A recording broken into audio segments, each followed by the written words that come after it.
no admite medias tintas ni artificios que pretendan dilatar o disimular un trato patentemente discriminatorio.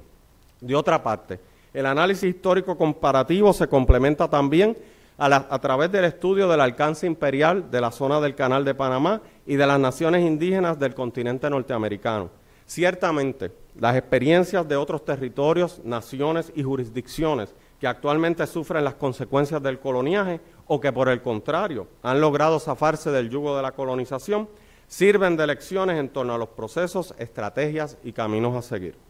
En el capítulo 7, el juez El Pi comparte otra etapa en su carrera en la que se topó con los planteamientos de desigualdad, específicamente desde su posición de procurador general frente a la controversia del voto presidencial.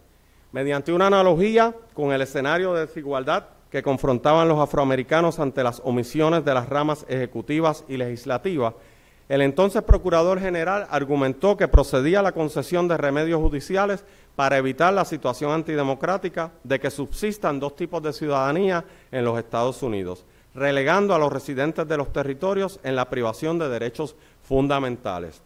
Aunque no prevaleció, la opinión concurrente del juez Torruella validó la posible analogía, pero no la aplicó al presente caso por entender que el texto de la Constitución Federal provee un lenguaje expreso que faculta a los estados y no a los ciudadanos el mecanismo de selección del presidente y el vicepresidente. No obstante, expuso su criterio de la necesidad de remediar esa situación discriminatoria en un futuro. Ahora, como autor, El Pi nos recuerda que al presente ninguna de las tres ramas del gobierno federal han remediado definitivamente esa situación discriminatoria. Finalmente, en el capítulo 8, recoge dos actos jurídicos que pusieron a relieve la fragilidad del actual andamiaje de gobernanza. Paradójicamente, uno de esos eventos fortaleció los derechos individuales de los ciudadanos frente al Estado, pero sirvió para recordarnos de dónde emanan los poderes ejercidos por el Estado Libre Asociado. Me refiero al caso de Pueblo versus Sánchez Valle. Junto a este reciente precedente y la aprobación de la ley promesa, queda demostrado concretamente el grado de poder del Congreso en la toma de decisiones, incluso las puramente locales. Queda al descubierto también la necesidad de remediar las situaciones de desigualdad, discrimen e inferioridad que se recogen en el libro reseñado y que han perseguido al autor en todas las etapas importantes de su vida, al igual que han perseguido al pueblo de Puerto Rico en toda su historia. La publicación de este libro llega en un momento en que la población estadounidense en general se interesa por conocer más de Puerto Rico a raíz del devastador paso del huracán María. Estoy esperanzado en que ambas circunstancias marquen una convergencia ideal para que este libro sea estudiado en las esferas de poder y en las generaciones que se levantan tanto a nivel continental como local. Ojalá que el aprendizaje de nuestra mutua historia advierta que hay un apartheid territorial en el Caribe que necesita zafarse de las ataduras del muro de la desigualdad y el discrimen. Un muro que no se construyó con varilla y cemento, sino con inequidades, omisiones, tratos discriminatorios, cerrando las puertas del acceso a la justicia y realizando actos de segregación en el plano jurídico y político que son tan repudiables como el apartheid de Sudáfrica y también como la discriminación racial. Un muro que ha provocado un apartheid en el Caribe cuyas consecuencias sociales y económicas son incalculables para nuestro pueblo. Gracias, Gustavo, por tu valiente aportación para beneficio de la descolonización de Puerto Rico. Y gracias a ustedes por la atención.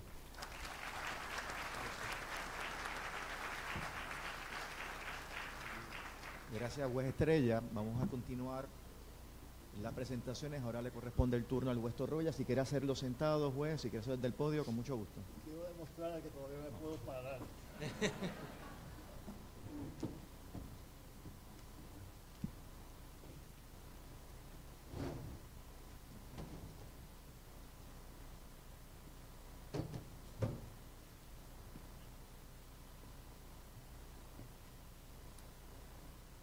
Muy buenas tardes. Gracias por invitarme a esta concurrencia.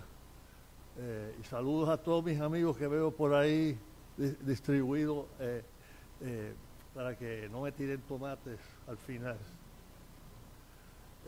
Y le doy las gracias al juez Martínez por haber cubierto prácticamente todo lo que yo iba a decir, así que la participación mía va a ser limitada a 2 o 3 puntos y estar sujeto a preguntas o ahora o más tarde, según creo que es parte del programa.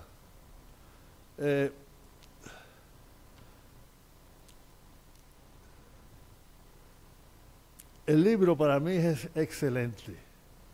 Primero porque la mayoría ciertamente de lo que yo he escrito y lo que he leído con relación a esta área del derecho se limita a Puerto Rico. Y verdaderamente el problema que nosotros tenemos no es único de Puerto Rico, sino que es de todas las colonias de Estados Unidos, que incluyen no solamente a Puerto Rico, sino a las Islas Vírgenes, a Guam, a Samoa Americana y posiblemente en un grado menor a las Marianas del Norte, que por razón de haber hecho supuestamente un tratado o ser parte o resultado de un tratado tienen supuestamente más soberanía de la que tenemos nosotros.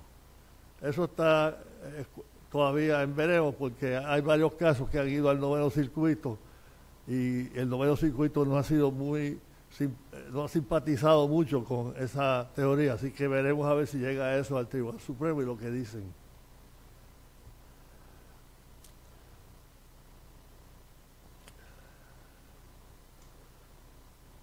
Este libro subraya la necesidad imperiosa que hay de que se revoquen los casos insulares, porque son la raíz de todo el problema que nosotros tenemos. Verdaderamente la raíz es el Tratado de París, que es el que da supuestamente el poder omnipotente que el Supremo le ha concedido al Tribunal Supremo a los territorios llamados no incorporados. Invento del Tribunal Supremo porque eso nunca había existido hasta que llegaron los casos de Puerto Rico y las otras colonias que se adquirieron como resultado de la guerra hispanoamericana. Anterior a eso, había habido un proceso y todos los territorios que había adquirido Estados Unidos, casi todos por acción militar, porque nosotros nos olvidamos, o no nos olvidamos, pero no se menciona mucho, de que Estados Unidos adquirió casi todo el oeste como resultado de guerras o invasiones a tierras que eran tierras de los indios. Y eventualmente pues esas áreas se convirtieron en territorios, punto, nada de eso de incorporado o no incorporado, y al poco tiempo le concedieron la estadidad.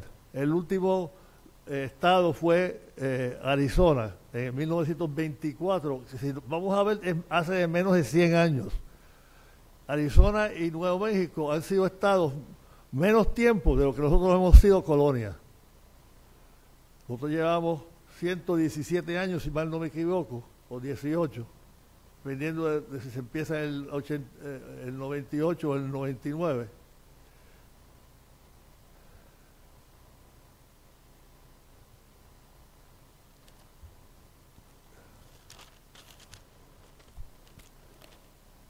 Yo sé que hay personas que no les gusta que uno use el término colonia con relación a Puerto Rico, pero yo no sé qué otro término se puede usar a un grupo organizado políticamente como está Puerto Rico, en términos locales, pero que no tiene poder político en lo que verdaderamente tiene importancia, que es poder político nacional. Piensen ustedes qué cosas hay en Puerto Rico que no se rigen por una ley federal o un reglamento federal. Yo por lo menos no se me ocurre uno, estoy seguro que hay varios, pero es una pequeña minoría. Desde ir a la guerra hasta como la leche que tomamos, lo que comemos, lo que se compra en las tiendas, todo se rige por una ley federal o un reglamento federal. Nosotros no tenemos nada que decir con relación a nada de eso. Si eso constituye una relación colonial, yo no sé de qué otra forma se puede describir. Así que yo creo que uno de los problemas, yo creo que probablemente si contara cabezas aquí casi todo el mundo estaría de acuerdo. Que uno de los problemas básicos que tenemos es que no controlamos nuestro destino diario en casi todas las cosas que nosotros hacemos.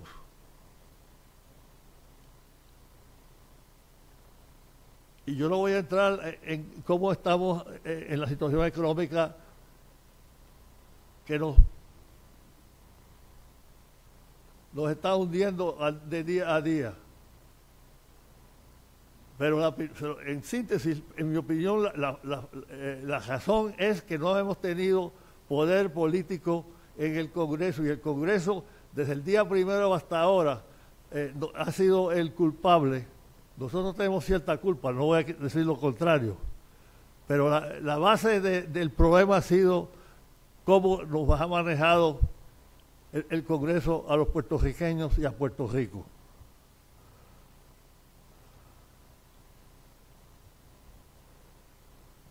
No voy a decir más nada. Si creían que iba a darle la fórmula de cómo vamos a arreglar esto, no va a ser hoy. Pero con muchísimo gusto estaré dispuesto a contestar preguntas en el momento apropiado. Gracias.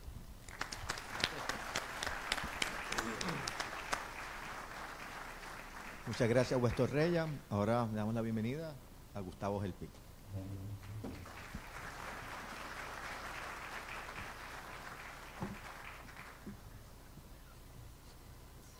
Bueno, buenas tardes a todos y muchas gracias por extenderme esta invitación. Le quiero dar obviamente las gracias a la Universidad Interamericana, a la Facultad de Derecho, también muchas gracias a la Universidad Interamericana en el big picture, en el ámbito más grande, porque la universidad fue la que imprimió el libro, lo produjo, hizo todo lo que había que hacer para que yo simplemente lo escribiera. Y le doy las gracias. Y esta es la tercera edición que se hace y me alegro mucho por la universidad que me han hecho esto. También gracias al Federal Bar Association por aportar esta actividad. La primera vez que yo hablé sobre este tema públicamente aquí en Puerto Rico fue en el 2011. El Federal Bar me invitó aquí, el grupo de estudiantes. En el 2010 yo había dado esta presentación inicialmente en Hawái y les interesó y me invitaron y yo hice un PowerPoint y seguí haciéndolo. Esto después resultó en un curso, el cual se da aquí, que el decano me dice, Gustavo, lo vas a dar, lo tienes que dar. Y pues yo no puedo decir que no. Le he dicho, ahorita dejo de dar el de penal, porque tengo que dar este no lo puedo soltar. Así que muchas gracias. Esta es la tercera presentación que se hace del libro. Debido al huracán, todo esto se atrasó. La primera se hizo en Panamá, en el Museo del Canal de Panamá. La Interamericana tiene un campus allí en Panamá, en la Ciudad del Saber, y pues promovieron esa presentación, y en esa presentación tuve la oportunidad que el embajador de los Estados Unidos, John Finney, presentó el libro. Y me recuerda mucho cómo él habló en ese momento, lo que dice el juez Torruella y el juez Estrella. Después tuvimos la segunda presentación en Intermetro, y allí habló el gobernador Hernández Colón, y el gobernador Rosselló no pudo estar porque estaba en una comisión de estatus, pero si ven el libro, ambos exgobernadores tienen una presentación del libro, hacen una dedicatoria al libro, y le estoy eternamente agradecido. Y ahora pues tenemos esta, yo creo que es la última aquí en la de las presentaciones, y tenemos ambos jueces, a quienes aprecio mucho. Al juez Torruella lo conozco desde que tengo memoria, y al juez Estrella nos conocemos desde que él estaba en la Escuela de Derecho, yo creo, y le doy las gracias. Y para mí es importante, uno sea del foro estatal, aquí en Puerto Rico, el Tribunal Supremo, y el juez Torruella de la Corte de Apelaciones en Boston, y anteriormente del tribunal donde yo ejerzo mis funciones. Déjeme hablarle un poquito del libro. El libro fue una cosa bien chévere escribirlo. Van a ver, hay varios artículos que yo había escrito a través de los años sobre los distintos temas. Y yo los escribía y me decían escribe otro, y llegó el momento que dije, oye, cuando estoy dando el curso, la verdad que cuando organicé el bosquejo del prontuario del curso, la verdad que muchos de estos artículos que yo he escrito están interlazados. Y lo que hago en el libro, usando estos artículos y escribiendo unas partes originales nuevas, y buscando algunas opiniones del Tribunal de Circuito, un artículo que había escrito el juez Torroya antes, pues los trato de poner una secuencia para que se entienda el tema. Así que eso fue una cosa bien interesante. Yo nunca había escrito un libro, bueno, había escrito un libro de baloncesto que nunca se publicó hasta el otro día, 15 años más tarde. Gracias a este libro pues me motivé para publicar el de baloncesto. Pero es una experiencia que no es fácil, toma tiempo, organizar las fotos, las fuentes, el índice, pero es algo que a todo el mundo que le gusta escribir creo que es algo que vale la pena. Otra cosa que disfruté muchísimo fue las fotografías, escoger las distintas fotos. Yo le decía a mis oficiales jurídicos, léanlo y que ustedes creen que se puede poner aquí. Pero hay muchas de estas fotos que yo las tomé. Van a ver las del capítulo del Tribunal Federal. Yo fui hasta estoy en el Viejo San Juan, pero un día que no había mucho tránsito, me puse a tomarle, porque ese edificio es precioso, tomé fotos del edificio. Si ven el carrito de piraguas que hay al lado del café de Arsena, me acosté en el piso y tomé un ángulo que sale el carrito de piraguas, sale la corte. Después subí al Banco Popular, me metí en la oficina de la mamá de mi oficial jurídico, de Pablo Hernández, y ella no estaba allí, y obtuve acceso y pues tomé la foto aérea mirando hacia abajo el tribunal. También cuando estuve en Hawái, hay unas fotos de Hawái que tomé aquí. Hay otra del juez Torroya que sale, eso fue un día de los 100 años de la ciudadanía americana, el año pasado, esa la tomé yo también. Y finalmente hay unas de lo que fue una vez el tribunal de la zona del Canal de Panamá, que las tomé también. Por falta de modelos, pues tuve que posar yo en 2 o 3 de ellas. Así que pues excúsenme por eso, que no es el mejor modelo. Lo otro que hice, el libro lo hice en inglés. Aquí se han escrito muchos libros, muchos artículos, mayormente en español, y lo importante de esto es, aquí todos leemos inglés, pero también pensé que allá afuera no todo el mundo lee en español, y allá afuera también me refiero mayormente a Washington D.C., en la Cámara Alta y la Cámara Baja, y asesores y otras personas que día a día toman decisiones que no tienen ni la mínima idea de lo que están haciendo y los efectos que tenemos. Así que por eso también está escrito en inglés. Lo otro que es que está escrito en una manera que yo creo que el que está aquí, que no es abogado, que le gusta la historia, le gusta leer, lo va a entender. Mi hijo que está aquí, ¿verdad? Digo, ¿estás aquí? Pues él lo leyó y dice, oye, papá, esto hasta yo lo entiendo. Él está, ahora está en 3er año de escuela superior. Y está hecho de esa manera. Yo trato de hacerlo lo más simple posible para que todo el mundo lo pueda entender, y no hay que ser abogado, no hay que ser jurista. Así que eso fue la preparación del libro. El propósito del libro, y yo creo que es obvio, yo creo que el libro en gran parte es un tributo al juez Torroya aquí. Si no fuera por todo lo que él ha escrito, ha hablado sobre el tema, yo no hubiera escrito esto. Todo esto resultó, como explico en el libro, cuando yo empiezo en Derecho, no sabía nada de este tema, y era el bicentenario de la Constitución de Estados Unidos, y el juez Torroya había escrito un artículo que lo reproduzco aquí. Ese artículo el juez ni sabía dónde estaba. Yo fui a Washington y lo conseguí en el Federal Bar Association, de milagro lo tenían, y lo republico aquí. Pero ese libro, ese artículo que aparece aquí, el nombre es A Dissenting Concurrence, An Opinion About the Bicentennial. Y esto a mí me puso a pensar. En ese momento quizás pues lo leo, lo pienso, lo olvido, pero después empiezo a estudiar otras cosas de derecho. Y ese artículo, cada vez que yo analizaba un tema que pertinente a Puerto Rico, pues lo tenía y dice, oye, la verdad que esto es peor y peor de lo que uno cree. Y eso, pues obviamente mi padre me dio ese artículo, y con eso fue que el juez Torroya me abrió los ojos.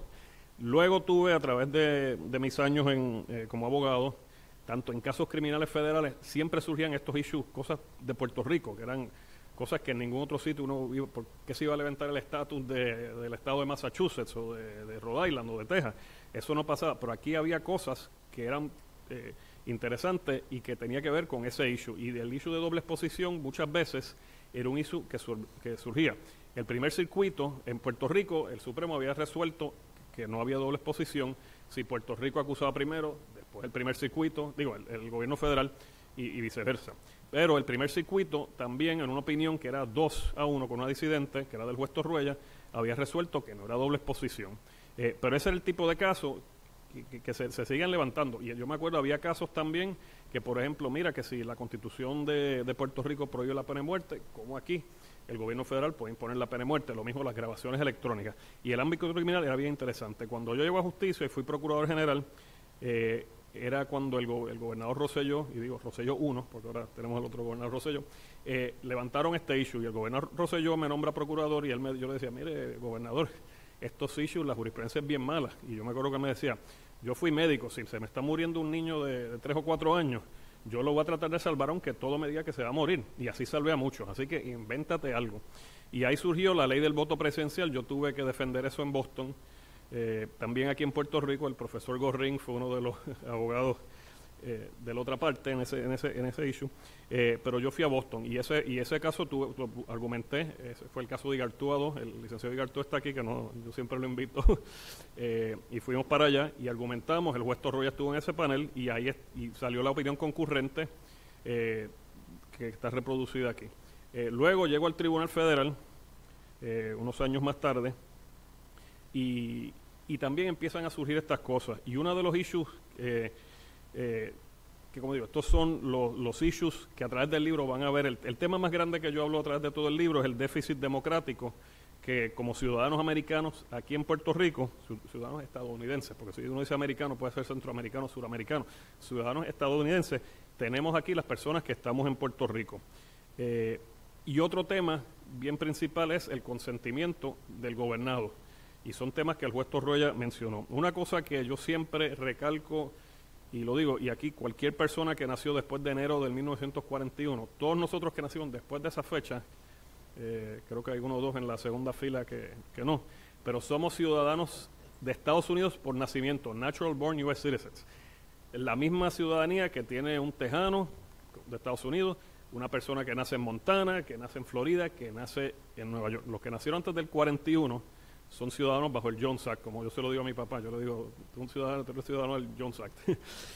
Pero tenemos esa misma ciudadanía y ahí viene el enigma, ¿por qué una persona que es ciudadano americano, por vivir en suelo americano, se le tiene que tratar distinto?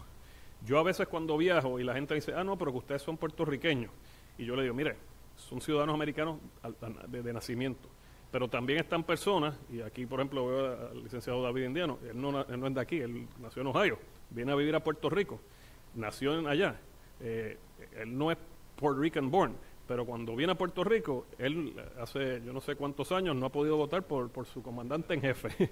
Igual tiene un hijo ya mayor de 18 años que tiene que estar en el Selective Service, pero tampoco puede votar por su presidente. Así que ese es el tipo de cosas que yo siempre digo a todo el mundo, no olvidemos, nos guste o no nos guste, porque obviamente esa ciudadanía nacimos, también se puede decir, nos la impusieron, algunos las aceptamos, otros pues quisiéramos tener otra ciudadanía, pero todos de una manera u otra tenemos esa ciudadanía que somos natural born citizens, pero sin representación.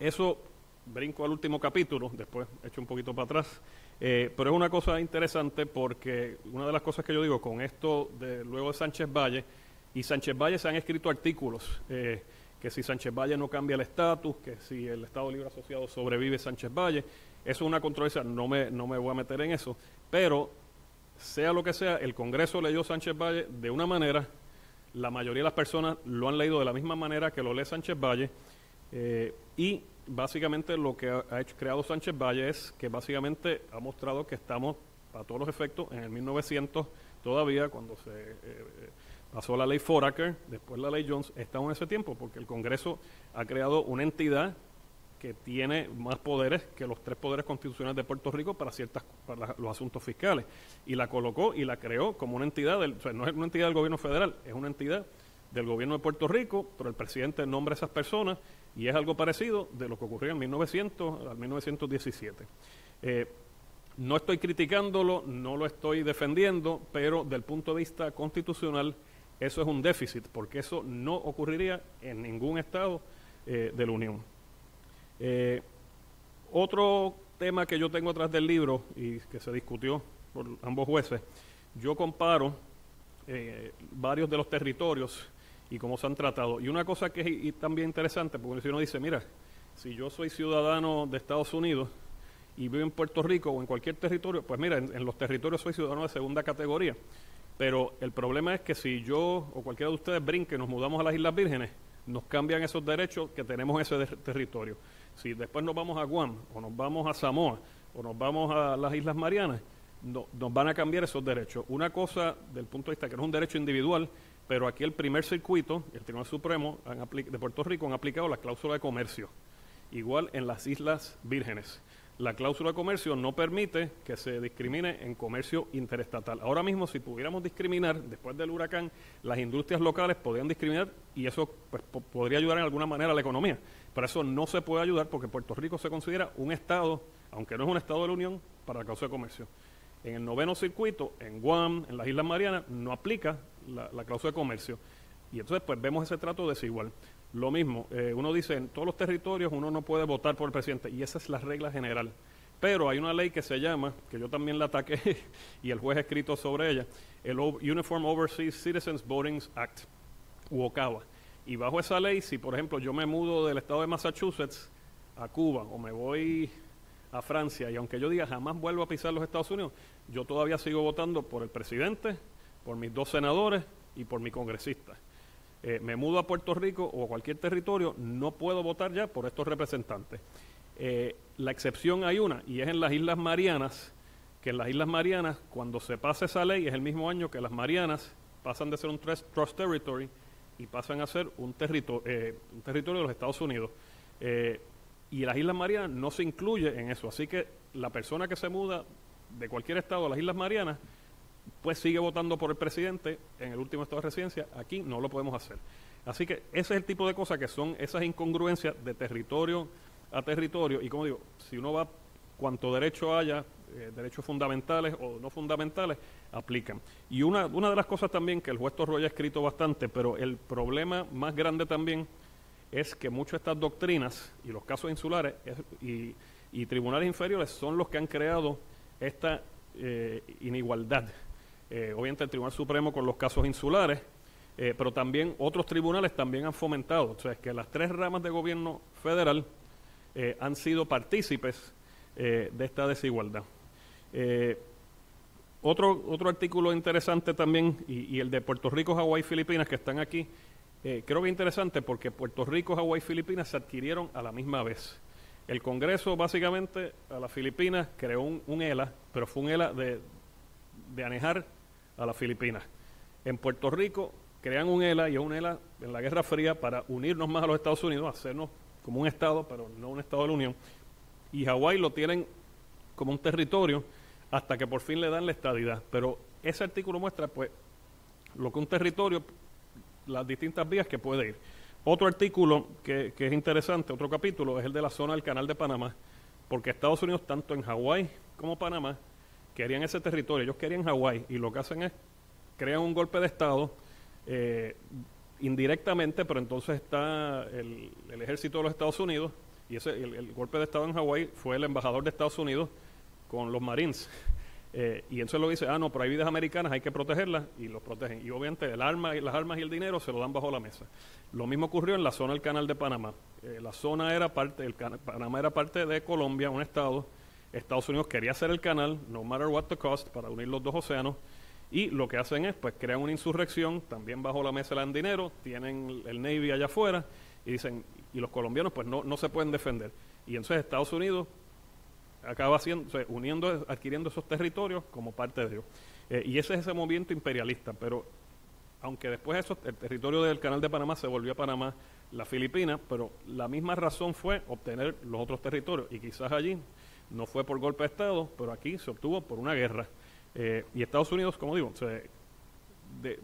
uno podría pensar, mira, hemos evolucionado, pero si uno se pone a pensar, estamos otra vez no es que haya una guerra, pero estamos donde estaban los abuelos, bisabuelos de nosotros en el 1900.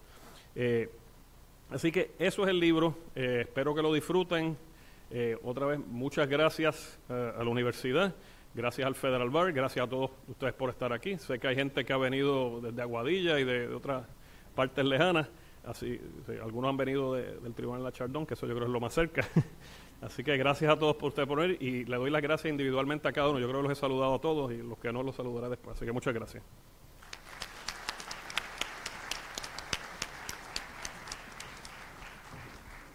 Bueno, ahora le corresponde a ustedes. Vamos a acceder a las preguntas que han hecho. Las leemos en voz alta y entonces tanto Gustavo como los jueces también pueden reaccionar. ¿Es el colonialismo una forma de esclavitud?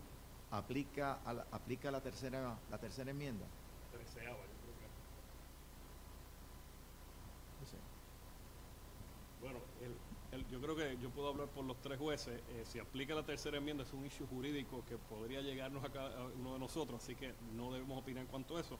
Pero del punto de vista no jurídico, del punto de vista práctico, académico, se podría decir que es algún tipo de esclavitud. No es la misma esclavitud que me voy a meter un latigazo, pero al no tener los derechos que tiene todo ciudadano americano, en cierto modo, análogamente, yo diría que es una esclavitud. No sé si alguno quiere unirse. Yo no estoy hablando porque todos dicen antes que yo y dice lo que iba a decir. Como dicen, great minds think alike. Yo me preparé para escoger, para que no haya una dúplica fuerte de parte suya, una réplica. ¿Podría explicar cómo